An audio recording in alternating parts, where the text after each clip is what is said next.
do one last problem from this section. I think that this will be a good one to end on. It brings a lot of interesting themes together. So find the area of the surface obtained by rotating the graph of y as 1/4 x squared minus 1/2 natural log of x, the chunk that is between 1 and e, about the x-axis. So we know, as usual, this is the formula we're going to be using, so our first thing to do is take the derivative and square it and examine what's under that square root and see if we can simplify it. So f prime of x is going to be, so 1/2 x minus 1/2 times 1 over x. And when we do 1 plus f prime of x squared, so 1 plus 1/2 x minus 1/2 times 1 over x squared.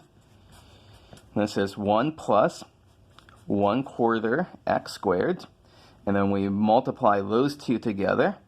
We get minus 1/2 times x times 1 over x. And so those are going to cancel. And then plus the square of this, so that's going to be 1/4 times 1 over x squared. So putting all this together, we have 1 minus 1/2. So that's going to be 1/2. And then we have 1/4 x squared plus 1/4 times x to the minus 2. And if we're clever about this, we should be able to realize that this is a perfect square. So how do we see that? We factor out a 1/4. We have x squared plus 2 plus x to the minus 2. So that is 1/2 times x plus x to the minus 1 squared. So that is 1/2 squared times x plus x to the minus 1 squared. So when we have the square root of 1 plus the derivative squared, this just is, take the square root of this, 1/2 times x plus 1 over x. Okay, so now we are ready to go ahead and plop things in here. So 2 pi times the integral of the bounds were between 1 and e. And the original function itself, we plop that in here. So that's 1/4 x squared minus 1/2 log of x.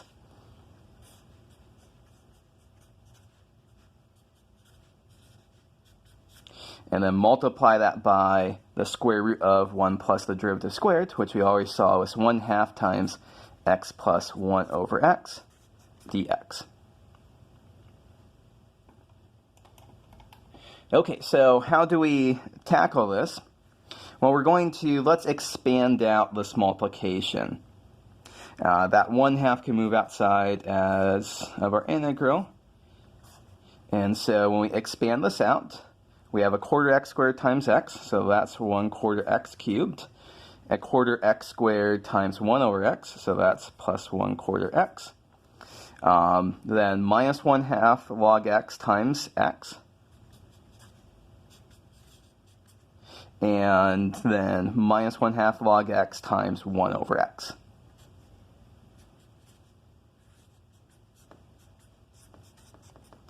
Okay, so we are going to, this is the integral we have to evaluate here. And we're going to do this in 3 different ways. So the first 2 terms, we're just integrating polynomial. That's about as easy as we can hope for. The second term is x times natural log x.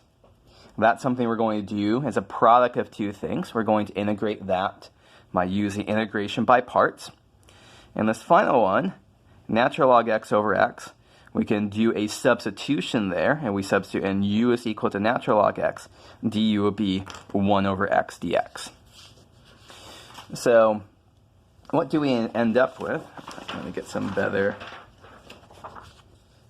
better paper here. So the integral from 1 to e of 1/4 x cubed plus 1/4 x dx is going to be 1 over 16 x to the fourth plus 1 over 8 x squared. Plug in 1 to e. So that is 1 over 16 e to the fourth minus 1 plus 1/8 e squared minus 1. Then we'll have the integral of minus 1/2 from 1 to e of x natural log of x. And so we said integration by parts is how we're going to do this. Integration by parts, logs demand to be the u's as much as possible. U is equal to natural log x. du is equal to 1 over x dx. dv is equal to x dx. v is equal to x squared over 2. And so this is minus 1/2 times uv. So x squared over 2 times natural log x. Plug in 1 and e minus the integral of v times du.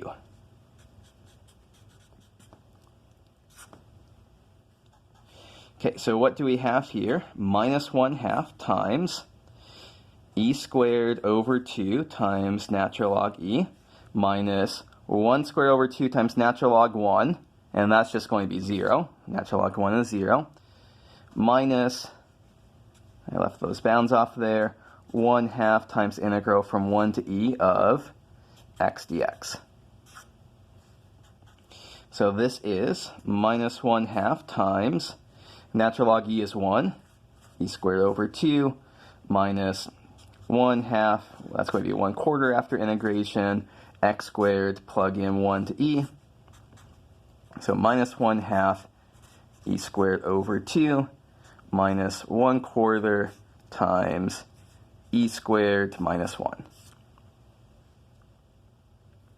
Okay, so that is our second part. And finally, we had a minus 1/2 times the integral from 1 to e of natural log x over x dx. So we said do this with u is equal to natural log x, du is equal to 1 over x dx. That's a great substitution to do here. So we end up with minus 1/2 times the integral of u du. When x is 1, u is natural log 1 is 0. When x is e, u is natural log e is 1. So minus 1/2 times u squared over 2 between 0 and 1. And so we end up with minus 1/4 times 1 squared minus 0 squared. So putting all of our work together, we had pi times this integral. And so we calculated this the integral of these terms, the integral of this term, the integral of this term. So we just have to put everything together and multiply by pi. So our final answer is going to be pi times this right here, 1 over 16 times e to the fourth minus 1 plus 1 to the 8th times e squared minus 1. And then also we have to include in this stuff down here, minus 1/2 times e squared over 2 minus 1/4 e squared minus 1. And then finally, this right here, minus 1/4, and that's our final answer. Obviously, we can simplify this, but I'm not going to do that. And so I think that's a good place to wrap up this problem. Let's just end with an optional pre-class problem, so you can complete this for a small amount of extra credit. If you only do the first one, that's fine. But the optional extra credit here is If you set up, but don't evaluate, just set up the integral. An integral for the area of the surface obtained by rotating the curve of y is x is equal to x times e to the minus x.